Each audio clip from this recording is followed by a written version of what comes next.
Hello friends, Excel अंकुश advance Excel के इस series में आप सभी का स्वागत है। दोस्तों, आज हम देखेंगे वर्कबुक और वर्कशीट से रिलेटेड सारे ऑप्शंस और मैं आपको क्लियर ऑप्शन बताऊंगा सारे कि वर्कबुक और वर्कशीट को कैसे हैंडल करते हैं। तो चलिए सबसे पहले हम बात करते हैं वर्कबुक की। वर्कबुक आपका एक फाइल होता है जो कि आप एक्सेल के फाइल को बोलते हैं। जैसे कि बहुत सारे प्रोग्राम्स अवेलेबल हैं like Photoshop, tally, word, power point. तो इस तरह के डिफरेंट सॉफ्टवेयर्स में, डिफरेंट प्रोग्राम्स में हम अलग अलग तरह के फाइल्स को बना सकते हैं। तो जब हम एक्सेल में किसी फाइल को बनाते हैं, उसको हम सेव करते हैं, तो वो जो मेरा फाइल होता है उसको हम बोलते हैं वर्कबुक। इसीलिए यहाँ पे मेंशन किया होता है बुक वन। इट मीन्स कि ये आपका वर्कबुक है जो कि आप यूज कर रहे हैं अपने किसी टास्क को परफॉर्म करने के लिए, अपने डेटा को रिकॉर्ड करने के लिए। उसके बाद अगर हम वर्कशीट की बात करें तो एक वर्कबुक में मल्टीपल वर्कशीट होते हैं। वर्कशीट यानी कि जहां पर आप अपने वर्क को करेंगे। वर्कबुक आपको वर्कशीट प्रोवाइड करता है। जैसे कि यहाँ पे आप नीचे देख पा रहे हैं शीट 1, शीट 2, शीट 3। मेरे पास 3 शीट्स अवेलेबल हैं और अगर आपको शीट इंसर्ट करना है तो आप यहाँ पर प्लस बटन पर क्लिक करके मल्टीपल शीट्स को इंसर्ट कर सकते हैं। तो ये आपका वर्कशीट कहलाता है। वर्कशीट आपका एक टैबुलर एरिया होता है जिसको आप स्प्रेडशीट या फिर सिंपली शीट बोलते हैं, जो कि आपको डेटा को लिखने के लिए, डेटा को अरेंज करने के लिए, डेटा को कैलकुलेट करने के लिए आपको एरिया प्रोवाइड करता है जिसमें आप अपने डेटा को रिकॉर्ड कर सकते हैं। अब वर्कबुक को कैसे हैंडल करेंगे और वर्कशीट को कैसे हैंडल करेंगे, चलिए उसके बारे में हम समझते हैं स्टेप बाय स्टेप। तो वर्कबुक मींस कि आपका एक फाइल। अब फाइल को आपको क्या क्या करना होगा, तो आपको न्यू फाइल बनाने आना चाहिए, आपको फाइल को सेव करना आना चाहिए, आपको फाइल का रीनेमिंग करना आना चाहिए। तो इस तरह से बहुत सारे ऑप्शंस होते हैं जो कि आपको आने चाहिए। तो हम लोग सिंपली क्या करेंगे, तो जैसा कि आपने एक्सेल ओपन किया, एक्सेल ओपन करने के बाद अगर आपने कोई वर्क कर लिया है, सपोज मैंने शीट 1 पे यहाँ पे सिंपली क्या किया, एक एंट्री कर दिया, सीरियल नंबर लिख दिया, नेम लिख दिया, क्लास लिख दिया और मुझे इस डेटा को सेव करना है। तो मैं क्या करूंगा, फाइल को सेव करूंगा। तो मैं आपको साथ ही साथ शॉर्टकट कीज भी बताऊंगा।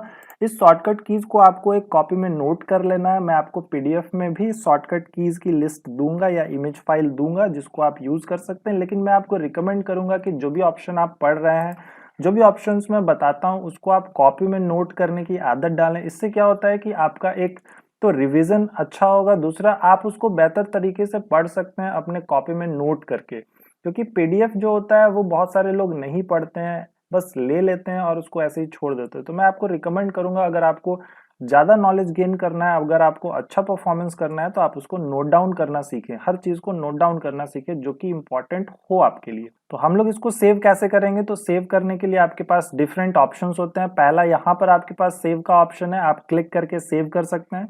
दूसरा, अगर आप फाइल ऑप्शन पे जाएंगे या फिर अगर आप 2007 यूज कर रहे हैं तो यहाँ पे आपके पास ऑफिस बटन, एक राउंड करके बटन होगा, उसी को रिप्लेस किया गया फाइल ऑप्शन पे। तो फाइल पर क्लिक करेंगे तो आपके पास सेव का ऑप्शन होता है।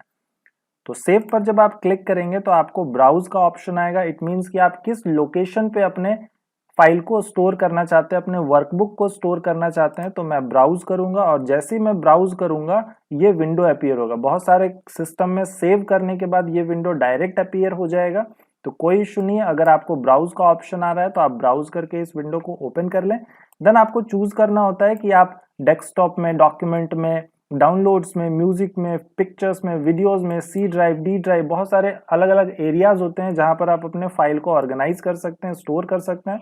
तो मैं सिंपली क्या करूंगा, इसको डेस्कटॉप पर सेव करूंगा या फिर मैं किसी ड्राइव पर इसको सेव करूंगा। तो मैं आपको एक फोल्डर बना के इसको स्टोर करना बताऊंगा जो कि आपको करना है। तो सिंपली क्या करेंगे, आप एक ड्राइव ले लें, डी ड्राइव या ई ड्राइव आप ले लें जो कि आपका ड्राइव अवेलेबल है। उस पर सिंपली क्लिक करेंगे। क्लिक करने के बाद आपको यहाँ पर ड्राइव का एरिया मिलेगा जो कि यहाँ पर आपका शो करना इंपॉर्टेंट है। ऐसा नहीं है कि यहाँ पर आपने क्लिक किया और ये शो नहीं कर रहा है तो ये आपका लोकेशन जो होगा वो रॉन्ग हो जाएगा। तो जो ऑप्शन आपने क्लिक किया है वो ऑप्शन यहाँ पर अवेलेबल होना चाहिए। इसी चीज को आप यहाँ पर भी क्लिक करके सिलेक्ट कर सकते हैं। जैसे कि मैंने दिस पीसी को क्लिक किया और दिस पीसी को क्लिक करने के बाद मैं इसको स्क्रॉल डाउन करूंगा और यहाँ से मैं डी ड्राइव पर डबल क्लिक करके भी उसको ओपन कर सकता हूँ। या तो आप इस ऑप्शन को यूज करें या तो आप इस एरो को यूज कर सकते हैं। देन मुझे यहाँ पर फाइल को सेव करना है, तो मैं सिंपली एक फोल्डर बनाऊंगा ताकि मैं जब भी फाइल को स्टोर करूं मैं उस पर्टिकुलर फोल्डर के अंदर फाइल को स्टोर करूं, ताकि मुझे बार बार फाइंड ना करना पड़े। दोस्तों अरेंजमेंट करना, फाइल का मैनेजमेंट करना, ये आपको आना चाहिए, इसीलिए मैं आपको डीप स्टडी करवा रहा हूँ और हर एक पॉइंट को क्लियर डिस्कस कर रहा हूँ, ताकि आपको कोई भी स्टेज पे कोई प्रॉब्लम ना हो। क्योंकि बहुत लोग फाइल सेव कर देते हैं, उसके बाद वो खुद फाइंड करते हैं कि मेरा फाइल जो है वो किस प्लेस पर अवेलेबल है, वो फाइंड नहीं कर पाते हैं और अपने फाइल को लॉस कर देते हैं। तो इसीलिए ये सब चीजों के बारे में आपको अच्छे से पता होना चाहिए। तो सिंपली क्या करेंगे, न्यू फोल्डर पर क्लिक करेंगे। न्यू फोल्डर पर क्लिक करेंगे तो आपके पास न्यू फोल्डर का एक ऑप्शन आएगा और सिंपली बैकस्पेस बटन प्रेस करें ताकि आपका जो नेम मेंशन है वो डिलीट हो जाए। और डिलीट होने के बाद आपको क्या करना है, अपना एक नेम लिखना है। यहाँ पे मैंने एक्सेल अंकुश एडवांस एक्सेल क्लास ये मेंशन कर दिया और मैं इसको क्लिक करूंगा और डबल क्लिक करके आप ओपन कर लीजिए। जब भी कोई फोल्डर ओपन होगा उसका नेम यहाँ पे मेंशन होना चाहिए। देखिए जो भी मैंने नेम लिखा था वो नेम यहाँ पर मेंशन हो रहा है, ये कंफर्मेशन आपको चेक करना है। देन उसके बाद आपको फाइल का नेम लिखना है। अब ये जो फाइल आपने बनाया ये किस डॉक्यूमेंट को रिप्रेजेंट कर रहा है, आपका सपोज अकाउंट शीट है, आपका बैलेंस शीट है, आपका सेल्स रिपोर्ट है, मार्कशीट रिपोर्ट है। तो इस तरह से जो भी फाइल आप मेंटेन करेंगे उसी से रिलेटेड नेम लिखिएगा, क्योंकि कुछ भी नेम नहीं लिखा जाता है, जो प्रॉपर नेम होता है वो आपको मेंशन करना होता है। तो मैं सिंपली यहाँ पे रिकॉर्ड लिखूंगा, रिकॉर्ड अंडरस्कोर 2020। और हमेशा फाइल का जब भी आप नेम देते हैं तो स्पेस की जगह पे अंडरस्कोर यूज करिए। आप अंडरस्कोर यूज करेंगे या फिर आप डैश देकर भी नेम को मेंशन कर सकते हैं। ये सब कुछ बेसिक चीजें होती है जो कि ज्यादातर यूज किए जाते हैं। तो इस तरह से रिकॉर्ड 2020 मैंने लिख दिया और मैं फाइल को यहाँ पे सेव कर दूंगा। अब ये जो फाइल है मेरा, देखिए यहाँ पे रिकॉर्ड 2020 के नेम से सेव हो गया है। और इस फाइल को मैं कहाँ पर लोकेट कर सकता हूँ, तो मैं डी ड्राइव में डायरेक्ट लोकेट कर सकता हूँ। अब डी ड्राइव में डायरेक्ट कैसे जाएंगे, तो सिंपली आपको क्या करना है, विंडो प्लस आर करना है। विंडो प्लस आर करेंगे तो आपका रन कमांड एक्टिव होगा। रन कमांड में आपको डी लिखना है, आपको कोलोन देना है और ये स्लैश आपको ओपन कर देना है। तो इस तरह से आपको डी कोलोन स्लैश ये आपको यूज करना है। देन आप ओके कर देंगे। जैसे ही ओके करेंगे तो डी ड्राइव आपका डायरेक्ट ओपन हो जाएगा। देखिए हम लोग डी ड्राइव में डायरेक्ट आ गए। तो फिर से मैं आपको इसको बता दूं, विंडो प्लस आर करेंगे, विंडो आर से रन कमांड खुलेगा, डी लिखेंगे, कोलोन लिखेंगे, बैकवर्ड स्लैश देंगे, देन ओके कर देंगे, आपका डी ड्राइव डायरेक्ट ओपन हो जाएगा। तो इस तरह के ट्रिक्स भी मैं आपको बताता जाऊंगा साथ ही साथ। देखिए यहाँ पे मेरा एक्सेल का एक एक्सेल अंकुश एडवांस एक्सेल क्लासेस का एक फोल्डर बन गया है, जिसको ओपन करके मैं अपने रिकॉर्ड 2020 को कभी भी एक्सेस कर सकता हूं। तो इस तरह से क्या होगा कि आपको फाइल को फाइंड नहीं करना होगा, आपको एक एग्जैक्ट प्लेस पता होगा जिसको आप इजिली हैंडल कर सकते हैं। तो इस तरह से आपको फाइल को हमेशा सेव करना है। ओके, सपोज डाटा मैंने बना लिया। अब ये जो रिकॉर्ड है ये आपका जनवरी मंथ का है या फरवरी मंथ का है। सपोज ये मैंने जुलाई में बनाया, तो मैं यहाँ पे शीट का नेम जुलाई लिखूंगा। तो यहाँ पे मैं डबल क्लिक करूंगा और यहाँ पे मैं लिखूंगा जुलाई 2020, ताकि मुझे एग्जैक्ट पता चले कि किस शीट में क्या अवेलेबल है। अगर यहाँ पे मैं देखूं तो शीट 2, शीट 3, शीट 4, शीट 5 इस तरह से मल्टीपल शीट्स अवेलेबल है। तो मैं ये कैसे पता करूंगा कि किस शीट में कौन सा डेटा अवेलेबल है, लेकिन मैं इस जुलाई 2020 में डायरेक्ट देख के बोल सकता हूँ कि हाँ इसमें जुलाई का रिकॉर्ड मेंशन है। अगर मैं शीट 3 की बात करूं तो मुझे ओपन करना होगा, तब मुझे पता चलेगा कि इसके अंदर क्या अवेलेबल है। तो जब भी आप शीट ऑर्गेनाइज करते हैं, उसको मेंटेन करते हैं, तो आप उससे रिलेटेड उसका नेम मेंशन करें, उससे रिलेटेड उसका ईयर मेंशन करें, डेट मेंशन करें, ताकि आपको एग्जैक्टली पता चले कि आप किस शीट में क्या डेटा स्टोर किए हुए हैं। ये बहुत ही ज्यादा इंपॉर्टेंट होता है। देन हम शीट कैसे बनाते हैं, तो शीट बनाने के लिए आपको प्लस बटन पर क्लिक करना है। अगर आप 2007 यूज कर रहे हैं तो यहाँ पे आपके पास एक छोटा सा बटन होगा जिसमें एक छोटा सा स्टार जैसा ऑप्शन बना होगा। जस्ट यहीं पर, जस्ट शीट के नेम के जस्ट बगल में जो बटन होगा उस पर क्लिक करेंगे तो ये आपका शीट बना देगा। देन मैं बात करूंगा शीट को मूव करने की। सपोज ये जो शीट नंबर 2 है इसको मुझे लास्ट में रखना है, तो मैं इसको सिंपली क्या करूंगा, ड्रैग करूंगा। जैसे ही मैं ड्रैग कर रहा हूं, देखिए एक एरो यहाँ पर देख पा रहे हैं आप, यहाँ पर एक एरो चल रहा है। मैं यहाँ पे गया, ये ब्लैक एरो इधर आ गया, मैं यहाँ पे गया, ये ब्लैक एरो इधर आ गया, मैं यहाँ पर गया, ये ब्लैक एरो इधर आ गया। तो इस एरो को जहां पर आप रखेंगे वो वहीं पर शिफ्ट हो जाएगा। मुझे लास्ट में चाहिए, एरो लास्ट में आ गया, छोड़ दीजिए, तो ये यहाँ पर शिफ्ट हो गया। तो इस तरह से आप शीट को शिफ्ट कर सकते हैं एक प्लेस से दूसरे प्लेस में। सिंपली नेम के पास लेफ्ट क्लिक को होल्ड करके रखना है और होल्ड करते हुए आपको माउस को आगे मूव करना है, देन उसको छोड़ देना है, तो ये आपका सिंपली क्या करेगा, मूव कर देगा। तो इस तरह से आप इसको मूव कर सकते हैं। देन डिलीट करना होगा अगर किसी सीट को, तो सिंपली शीट के ऊपर राइट क्लिक करना है, राइट क्लिक करके आप डिलीट करेंगे, वो सीट क्या होगा, डिलीट हो जाएगा। लेकिन अगर आपको मल्टीपल डिलीट करना है तो उसके लिए क्या करेंगे, तो कभी भी सीट डिलीट करते हैं तो ये ध्यान रखिएगा Ctrl+Z नहीं काम करेगा। तो इंपॉर्टेंट किसी सीट को डिलीट ना कर दे, वो वापस नहीं आएगा। जी हाँ दोस्तों, वो वापस नहीं आएगा। तो इसीलिए शीट को जब भी डिलीट करेंगे तो अपने फाइल को, अपने डेटा को चेक कर लें कि वो इंपॉर्टेंट है, उसका आगे यूज है या नहीं, अदरवाइज आप उसको डिलीट नहीं करिएगा। तो मल्टीपल कैसे डिलीट करते हैं, तो शीट ये सिलेक्टेड है, देन कीबोर्ड से आप कंट्रोल बटन को प्रेस करके रखें, दूसरे शीट पर क्लिक करें, देखिए ये दोनों सिलेक्ट हो गया, तीसरे शीट पर क्लिक करें, ये तीनों सिलेक्ट हो गया। आप देख पा रहे हैं यहाँ पे।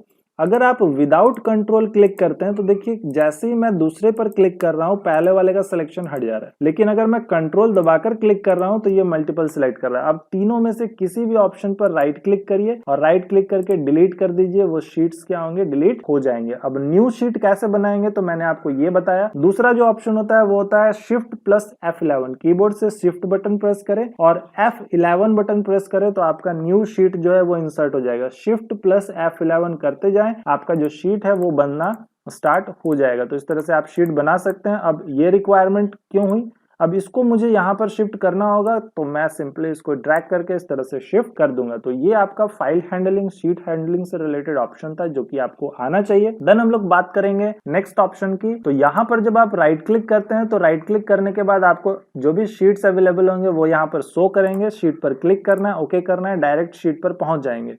इसका रिक्वायरमेंट क्या है कि जब आप बहुत सारे शीट को बना देते हैं, जैसे कि मैं यहाँ पे इंसर्ट कर देता हूँ मल्टीपल शीट, ओके, मैंने यहाँ पे बहुत सारे शीट इंसर्ट कर दिए। अब मुझे इसको मूव करके इस तरह से जाना हो रहा है। अब मुझे जुलाई वाले में जाना है तो मैं सिंपली यहाँ पर राइट क्लिक करूंगा तो देखिए यहाँ पे मेरे पास सारे शीट्स अवेलेबल हैं। जो भी मैंने शीट बनाए हैं वो सारे शीट्स यहाँ पर अवेलेबल हैं। तो मैं सिंपली क्लिक करके ओके करूंगा तो मैं डायरेक्ट जंप कर जाऊंगा, डायरेक्ट उस ऑप्शन पर आ जाऊंगा जो भी मुझे चाहिए, जो भी मुझे शीट में जाना है, जिस शीट में मुझे जाना है। तो राइट क्लिक करके आप डायरेक्टली 19 नंबर पे जाना चाहते हैं, 19 नंबर यहाँ डिस्प्ले नहीं कर रहा है तो यहाँ पे क्लिक करके ओके कर दे, डायरेक्ट आप 19 नंबर शीट पर चले गए। आपको फर्स्ट वाले में जाना है, आप यहाँ से भी सिंगल सिंगल मूव कर सकते हैं जिस शीट में आपको जाना है, यहाँ से अब भी आप मूव कर सकते हैं इस तरह से। तो मूव करने के बाद आपको क्लिक करना होता है कि किस शीट पर आपको जाना है। तो सिंपल ऑप्शन में बताऊं तो आपको राइट क्लिक करना है, राइट क्लिक यहाँ पर आप करेंगे इस ऑप्शन पर, राइट क्लिक करने के बाद आपको जहां पर भी जाना है सिंपली क्लिक करेंगे और ओके कर देंगे, आप डायरेक्ट उस सीट पर जंप कर जाएंगे। तो इस तरह से आप करें। देन अगर आपको यहां से लेकर यहां तक आपको डिलीट करना है वन टाइम में तो क्या करेंगे, तो इसको क्लिक करें, इसको क्लिक करने के बाद आप शिफ्ट दबाएं, शिफ्ट के साथ मुझे 10 तक डिलीट करना है तो 10 पर डायरेक्ट क्लिक करेंगे तो देखिए यहां से यहां तक वन टाइम में सिलेक्शन हो गया। अगर मुझे 9 से लेके 13 तक सेलेक्ट करना है तो 9 पर क्लिक करेंगे, शिफ्ट दबाएंगे और 13 पर क्लिक करेंगे तो देखिए ये सारा वन टाइम में सेलेक्ट हो गया। तो इस तरह से आप पूरे शीट को वन टाइम में डिलीट कर सकते हैं। तो राइट क्लिक करेंगे, डिलीट कर देंगे, वो सारे शीट एक बार में डिलीट हो गए। तो यहाँ पर 14 पे आया मैं और शिफ्ट के साथ मैं 21 पर डायरेक्ट क्लिक किया और राइट क्लिक करके डिलीट कर दिया। तो इस तरह से आप मल्टीपल शीट को कंटिन्यूअसली सिलेक्ट कर सकते हैं। और कंट्रोल कब यूज करेंगे, जब आपको इसको सिलेक्ट करना है, आपको इसको सिलेक्ट करना है, गैपिंग है आपका रेगुलर डेटा नहीं है, आपका बीच बीच में छोड़ के डेटा है, तो आप उस तरह से सिलेक्शन कर लेंगे शीट को, देन राइट क्लिक करके डिलीट कर देंगे तो वो पर्टिकुलर जो भी सिलेक्टेड आपका होगा वो डिलीट हो जाएगा। तो इस तरह से आपको ये सारी चीजों के बारे में पता होना चाहिए। इसको आप अच्छे से प्रैक्टिस करेंगे कि शीट कैसे बनाएंगे, शीट को डिलीट कैसे करेंगे। और शीट को रीनेम करना तो सिंपली डबल क्लिक करेंगे, जो भी नेम आपको मेंशन करना है वो नेम मेंशन करेंगे। नेम कैसा होना चाहिए, तो जो फाइल आप बनाएंगे वैसा। तो यहाँ पे मार्क रिपोर्ट, तो मैं मार्क रिपोर्ट लिख दिया। यहाँ पे मुझे सैलरी रिपोर्ट बनाना है, मैं यहाँ पे सैलरी रिपोर्ट लिख दिया। आप डेट भी मेंशन कर सकते हैं, ईयर भी मेंशन कर सकते हैं, लाइक सैलरी रिपोर्ट 2020 इस तरह से। ओके, तो इस तरह से आपको नेमिंग करना है, देन डिलीट करना है। देन आपको अरेंजमेंट करना है कि इसको मुझे यहाँ मूव करना है, इसको मुझे यहाँ मूव करना है, कैसे करेंगे। देन मल्टीपल शीट्स बनाकर राइट क्लिक करके यहाँ से हैंडलिंग सीखें, ये सारे ऑप्शंस को आपको करना है। और फाइल डिफरेंट बनाना है और फाइल को सेव करना है आपको। डिफरेंट डिफरेंट फाइल्स बनाइए, लगभग 5 डिफरेंट फाइल्स बनाइए न्यू लेकर, और उसको सेम फोल्डर पर सेव करें। रिकॉर्ड 2021, रिकॉर्ड 2022, रिकॉर्ड 2023, इस तरह से नेमिंग करके, ताकि आपका ये जो फाइल हैंडलिंग का ऑप्शन है ये अच्छे से क्लियर हो कि फाइल को एग्जैक्टली किस प्लेस पर कैसे स्टोर करते हैं, उसका लोकेशन कैसे सेलेक्ट करते हैं, वो सारा चीज आपको स्टेप बाय स्टेप आना चाहिए। द न्यू फाइल कैसे लेंगे, अब इस फाइल को मुझे बंद कर देना है, तो मैं सिंपली Ctrl+W प्रेस करूंगा। Ctrl+W से आपका रिकॉर्ड 2020 जो है वो बंद हो जाएगा। तो पूछेगा कि आपको सेव करना है, हाँ जी मुझे सेव करना है, तो मैं सिंपली सेव पर क्लिक कर दूंगा। देखिए ये जो फाइल है आपका, ये क्या हो गया, क्लोज हो गया।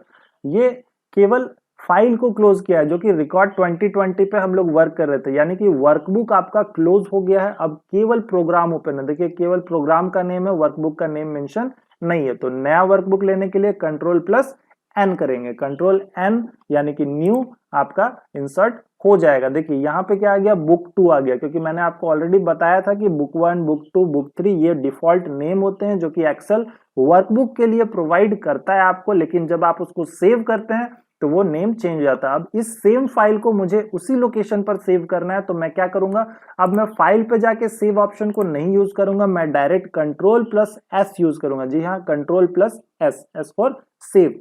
तो सिंपली Ctrl+S बटन प्रेस करें। Ctrl+S बटन जैसे ही आप प्रेस करेंगे तो आपका ये जो सेव कमांड है ये एक्टिव हो जाता है। और उसके बाद आपको क्या करना होता है, ब्राउज करना होता है, और ब्राउज करके आप उसी लोकेशन पर जाएंगे। तो किस लोकेशन पे, तो डी ड्राइव में। तो यहाँ पे डी ड्राइव पर क्लिक किया, एडवांस एक्सेल का फोल्डर आ गया जो कि मैंने ऑलरेडी बनाया था। देन मुझे यहाँ पे रिकॉर्ड 2022 करना है, तो मैं सिंपली यहाँ पे क्या लिखूंगा, record-2020-2, और मैं इसको क्या किया, सेव कर दिया। तो ये जो मेरा फाइल है ये रिकॉर्ड 2022 यानी कि एक मेरा और वर्कबुक बन गया, जिसके अंदर मेरे पास 3 शीट्स अवेलेबल हैं और कुछ डेटा जो मैं रिकॉर्ड करना चाहता हूं, तो ये यहाँ पे मेंशन हो गया है। तो इस तरह से आपको फाइल को बनाना है। तो ये सारे ऑप्शंस को आप अच्छे से यूज करें। देन हम सीखेंगे एडजस्टमेंट सेल को करना। देखिए सेल का एडजस्टमेंट बहुत ही ज्यादा इंपॉर्टेंट होता है। जैसे कि मान लीजिए कि मैं यहाँ पर कोई डेटा लिख रहा हूँ, मुझे यहाँ पर सीरियल नंबर लिखना है, मुझे यहाँ पर लिखना है नेम ऑफ द कैंडिडेट। जैसे ही मैंने यहाँ पे मेंशन किया, ये जो डेटा है ये नेक्स्ट सेल में चला गया। तो मुझे इस कॉलम को क्या करना होगा, सेट करना होगा। तो कैसे करेंगे, सीरियल नंबर जो है वो छोटा आपको चाहिए, इतना बड़ा आपको सीरियल नंबर नहीं चाहिए, क्योंकि मुझे उसमें 1 2 3 4 लिखना है, मैक्सिमम 100 तक मुझे इंटर करना है। तो हम लोग इसको कैसे सेट करते हैं, तो मैं आपको डायरेक्ट ट्रिक बताता हूँ कि आपको सिंपली क्या करना है कि ये जो आपका बार है, दोनों के बीच में जब आप इसको रखेंगे तो आप इसको इस तरह से कस्टमाइज कर सकते हैं कि आपको इसको कितना बड़ा रखना है, आपको इसको कितना छोटा रखना है। उसी तरह से मैं इसको कस्टमाइज करूंगा कि मुझे इसको कितना बड़ा रखना है या कितना छोटा रखना है। क्योंकि अगर आप यहाँ पर हैं तो ये मत समझिएगा कि ये C1 में डेटा लिखा हुआ है, ये D1 में डेटा लिखा हुआ है, ये जितना भी डेटा है ये ओनली B1 में लिखा हुआ है। अब इसको कैसे चेक करेंगे, तो D1 पर जब क्लिक किया तो देखिए फॉर्मूला बार में कुछ भी मेंशन नहीं है। फॉर्मूला बार सेल के वैल्यू को शो करता है जो कि आपने टाइप किया है, तो इस सेल में कोई भी वैल्यू नहीं है। C1 में क्लिक किया, इस सेल में कोई भी वैल्यू नहीं है। B1 पर क्लिक किया, इस सेल में आपका नेम ऑफ कैंडिडेट्स मेंशन है। इट मींस कि आपको ये समझ में आना चाहिए कि अगर आप सेल पर क्लिक कर रहे हैं उसके ऊपर कुछ दिख रहा है, तो ऐसा जरूरी नहीं है कि वो उसी सेल पर टाइप हो। ऐसा भी हो सकता है कि वो दूसरे सेल का डेटा ओवरलैपिंग हो रहा है, तो आपको फॉर्मूला बार एग्जैक्ट बताएगा कि किस सेल में कौन सा डेटा है, किस सेल में कौन सा डेटा नहीं है। तो ये सारे छोटे छोटे चीजें हैं जो कि आपको समझने हैं। तो इस तरह से आपको उसको रिसाइज कर लेना है। देन सपोज मुझे यहाँ पर लिखना है रिमार्क्स, तो रिमार्क्स को मुझे थोड़ा बड़ा करना है, तो मैं इस तरह से उसको बड़ा कर सकता हूं। मुझे यहाँ पर लिखना है मोबाइल नंबर, देन ये आगे चला गया, तो मुझे इसको क्या करना है, इस तरह से रिसाइज करना है। तो ये हो गया एक रिसाइजिंग ऑप्शन। रिसाइजिंग आप मैनुअली इस तरह से कर सकते हैं। देन मैं आपको एक ऑप्शन बताऊं जिससे ये ऑटोमेटिक सेट हो जाएगा। तो ऑटोमेटिक कैसे सेट होगा, सपोज मान लीजिए कि कोई छोटा है कोई बड़ा है, इस तरह से आपका मान लीजिए सेल है। अब मुझे चाहिए कि जितना रिक्वायरमेंट है उसके अकॉर्डिंग वो खुद सेट हो जाए। तो सिंपली आपको क्या करना है कि इनको सेलेक्ट कर लेना है। सेलेक्ट करने के बाद अगर आपने डेटा लिखा है तो आप पूरे डेटा को सेलेक्ट कर लीजिएगा। उसके बाद आपको सिंपली इस फॉर्मेट के ऑप्शन पर जाना है। फॉर्मेट के ऑप्शन पर जाकर आपको यहाँ पर ऑटो फिट कॉलम विड्थ करना है। जी हाँ दोस्तों, बस ऑटो फिट कॉलम विड्थ पर क्लिक कर दीजिएगा तो जो भी आपका डेटा है, जितना रिक्वायरमेंट है, देखिए उसके अकॉर्डिंग ये ऑटोमेटिक क्या हो गया, सेट हो गया। तो आपको कुछ भी सेट करने की जरूरत नहीं पड़ेगी, आप डायरेक्टली उसको सेट कर सकते हैं। बस सिंपली आपको डेटा पूरा सेलेक्ट करना है, सेलेक्ट करके फॉर्मेट में जाना है और ऑटो फिट कर देना है। सिमिलरली अगर मैं रॉ की बात करूं तो ऑटो फिट रॉ करेंगे तो अगर रॉ में आपका बड़ा डेटा होगा तो वो रॉ को फिट कर देगा। तो इस तरह से आप सेल को हैंडलिंग कर सकते हैं, कॉलम रॉ को हैंडलिंग कर सकते हैं, शीट को हैंडलिंग कर सकते हैं। तो ये सारे ऑप्शंस को आप स्टेप बाय स्टेप यूज करें। देन अगर आपको किसी सेल को एडिट करना होता है तो कैसे करेंगे। सपोज आपको इस सेल में कुछ एडिट करना है तो सिंपली मैं आपको दो तरीका बताऊं। सबसे पहले आप जिस सेल पर आपको कुछ भी चेंजेस करना है, आप सेल पर क्लिक करें और फॉर्मूला बार पर चले जाएं। फॉर्मूला बार पर जाने के बाद आप कर्सर को पॉइंट आउट कर ले कि आपको कहां पर चेंज करना है। जैसे मुझे नेम ऑफ द कैंडिडेट की जगह पे कैंडिडेट नेम्स लिखना है तो मैं सिंपली क्या करूंगा, इस एरिया को सेलेक्ट करके डिलीट कर दूंगा और यहाँ पर क्लिक करके मैं यहाँ पे कैंडिडेट नेम्स मेंशन करके सिंपली एंटर कर दूंगा। तो देखिए ये चेंज हो गया। दूसरा जो तरीका होता है वो होता है कि आप उसी सेल पर डबल क्लिक करें। डबल क्लिक करेंगे तो कर्सर डायरेक्ट वहां पर आ जाएगा। देन मोबाइल नंबर की जगह पे मुझे कॉन्टेक्ट नंबर लिखना है। अगर पूरा चेंज करना है तो आपको डबल क्लिक करने की जरूरत बिल्कुल नहीं है। जी हाँ दोस्तों, अगर आपको कंप्लीट चेंज करना है तो केवल आप उस पर क्लिक करेंगे, क्लिक करके आप डायरेक्ट टाइप करेंगे तो वो ऑटोमेटिक क्या होगा, रिप्लेस हो जाएगा। लेकिन अगर आपको मोबाइल नंबर, कॉन्टेक्ट नंबर जो मेंशन है, कॉन्टेक्ट नंबर और ब्रैकेट में आपको व्हाट्सअप लिखना है तो आप डबल क्लिक करेंगे और यहाँ पर मैं ऐड कर दूंगा व्हाट्सअप। ओके, व्हाट्सएप ऐड कर दिया। अब देखिए यहाँ पे जब भी आपको किसी सेल को रिप्लेस करना होगा किसी दूसरे कंटेंट में, यानी कि जो सेल में लिखा हुआ है उसको पूरी तरह से रिमूव कर देना और नया कंटेंट लिखना है तो आप डायरेक्ट क्लिक करेंगे और क्लिक करके आपको क्या करना है, डायरेक्ट टाइप कर देना है और इंटर कर देना है तो चेंज हो जाएगा। लेकिन अगर आपको उसमें कुछ ऐड करना है, उसमें कुछ डिलीट करना है, उसमें कुछ मॉडिफाई करना है तो आपको डबल क्लिक या तो सेल पर करना होगा या तो आप सेलेक्ट करके फॉर्मूला बार पर क्लिक करेंगे या फिर आप किसी भी सेल पर क्लिक करके F2 बटन प्रेस करेंगे। जी हाँ दोस्तों, आपके कीबोर्ड में F2 बटन होगा, फंक्शन 1, फंक्शन 2, F1, F2। तो F2 प्रेस करें, आपका जो डबल क्लिक होता है वो F2 से आता है। तो किसी भी सेल को रीनेम करने के लिए F2 का यूज किया जाता है या फिर डबल क्लिक या फिर फॉर्मूला बार, इस तरह से आप उसको एडिट कर सकते हैं। देन हम स्टेटस बार का एक इंपॉर्टेंट ऑप्शन देखेंगे। तो ये जो एरिया होता है ये आपका स्टेटस बार होता है। अब इसका क्या बेनिफिट होगा आपको, चलिए मैं आपको सिंपली समझा दूं। जैसे कि मैं यहाँ पे सिंपली कुछ डेटा लिख लेता हूँ और मुझे इन डेटा को जोड़ना है तो मुझे फॉर्मूला लगाना होता है। तो कोई भी फॉर्मूला लगाने की जरूरत नहीं है, मुझे केवल यहाँ पर सिंपली इवैल्यूएशन करना है। मैं चेक कर रहा हूँ बस, तो मैं सिंपली इसको सिलेक्ट करूंगा। जैसे ही मैं सिलेक्ट करूंगा देखिए यहाँ पे एवरेज शो कर दिया, यहाँ पे काउंट आ गया, यहाँ पे सम आ गया। तो ये एक यूनिक टेक्निक है जिसके बेसिस पे आप डायरेक्टली इसको सिलेक्ट करके ये सारे वैल्यूज को यहाँ पर देख सकते हैं, ये सारे वैल्यू को यहाँ पर आप पा सकते हैं। तो आपको कैलकुलेशन कुछ भी नहीं करना है, आपने सिंपली डेटा सेलेक्ट किया और आपको ये बता दिया कि सम कितना है, काउंट क्या है। तो ये एक एडवांस टेक्निक है जिसके बेसिस पे आप कैलकुलेशन कर सकते हैं। अब सपोज मान लीजिए कि आपको ये वैल्यू यहाँ पर नहीं डिस्प्ले कराना है तो आप सिंपली राइट क्लिक करेंगे। राइट क्लिक करेंगे तो आपके पास नंबर ऑफ ऑप्शंस अपीयर होंगे। मुझे सम चाहिए, मैक्स चाहिए, मिनिमम चाहिए, काउंट चाहिए, क्या ऑप्शन चाहिए आप यहाँ से उसको शो हाइड कर सकते हैं। मुझे मैक्स चाहिए तो मैं मैक्स पर क्लिक कर दिया। मुझे मीन चाहिए, मैं मीन पर क्लिक कर दिया। जैसे ही क्लिक कर दिया, जो भी डेटा आप सेलेक्ट करेंगे यहाँ पर देखिए ये मैक्स, मीन, सम, एवरेज, काउंट, ये सारे चीजों को डिस्प्ले कर रहा है। तो दोस्तों ये बहुत ही इंपॉर्टेंट और मजेदार टेक्निक है जिसको आप यूज कर सकते हैं अपने डेटा को क्विकली कैलकुलेट करने के लिए। एक सिंपल सिलेक्शन और आपको सारे रिजल्ट ये डायरेक्ट दे देगा। तो इस तरह से आप ये सारे ऑप्शंस को यूज करें और इससे रिलेटेड अगर आपको कोई भी डाउट होता है तो आप मुझसे जरूर पूछें। दोस्तों ये एक एडवांस टेक्निक है और मैं आपको इतने इंपॉर्टेंट ट्रिक्स और टेक्निक्स बताऊंगा जो कि आपके काम को बहुत ही इजी और सिंपल कर देंगे। साथ ही साथ आप न्यू लर्निंग सीखेंगे। आप सम करना जानते हैं, आप मैक्स करना जानते हैं, लेकिन मैं आपको टेक्निक्स के थ्रू सारे चीजों को बताऊंगा। इसीलिए इस कोर्स का नाम है एडवांस एक्सेल, जो कि आपको ट्रिक्स बताएगा, जो कि आपको टेक्निक्स बताएगा वर्क करने का। और उसी सेम काम को आप दूसरे वे में कैसे कर सकते हैं, इफिशिएंट वे में कैसे कर सकते हैं और अपने प्रोडक्टिविटी लेवल को कैसे इंक्रीज कर सकते हैं, ताकि जब आप जॉब करें, ताकि जब आप वर्क करें तो आप इजीली फाइल्स को हैंडल कर सके, इजीली टास्क को डन कर सके। तो चलिए नेक्स्ट सेशन में मिलते हैं। Thank you very much. Like comment जरूर करें वीडियो में। Happy learning.